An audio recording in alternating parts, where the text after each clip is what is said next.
देशराज एवं वत्सराज आदि राजाओं का आविर्भाव।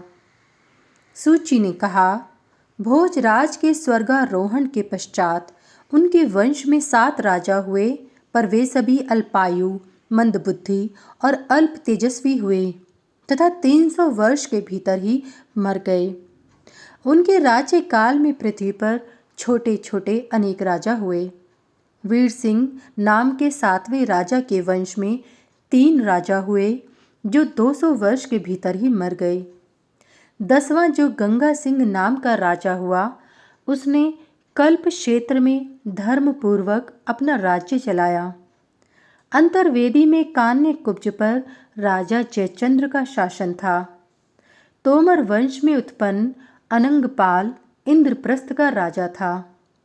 इस तरह से गांव और राष्ट्र जनपदों में बहुत से राजा हुए। अग्निवंश का विस्तार बहुत हुआ और उसमें बहुत से बलवान राजा हुए। पूर्व में कपिल स्थान, गंगा सागर, पश्चिम में बहालीक, उत्तर में चीन देश और दक्षिण में सेतुबंद, इनके बीच में 60 लाख भूपाल ग्राम पालक थे जो महाबलवान थे। इनके राज्य में प्रजाएं अग्निहोत्र करने वाली, गौ ब्राह्मण का हित चाहने वाली तथा द्वापर युग के समान धर्म कार्य में निपुण थी। सर्वत्र द्वापर युग ही मालूम पड़ता था। घर घर में प्रचुर धन तथा जन जन में धर्म विद्वान था। प्रत्येक गांव में देवताओं के मंदिर थे। देश देश में यज्ञ होते थे। मलेच्छ भी आर्य धर्म का सभी तरह से पालन करते थे।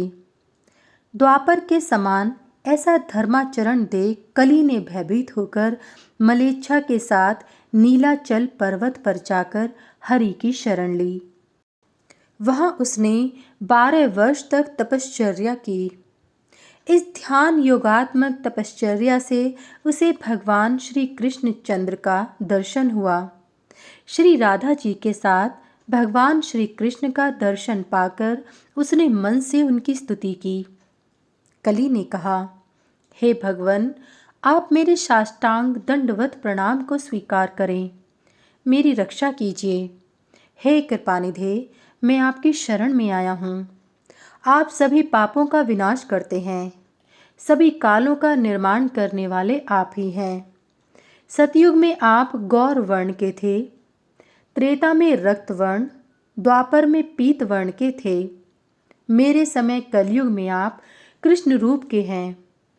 मेरे पुत्रों ने मलेच्छ होने पर भी अब आर्य धर्म स्वीकार किया है। मेरे राज्य में प्रत्येक घर में द्यूत, मद, स्वर्ण, स्त्री हास्य आदि होना चाहिए, परंतु अग्निवंश में पैदा हुए क्षत्रियों ने उनका विनाश कर दिया है। हे जनार्दन, मैं आपके चरण कमलों की शरण हूँ।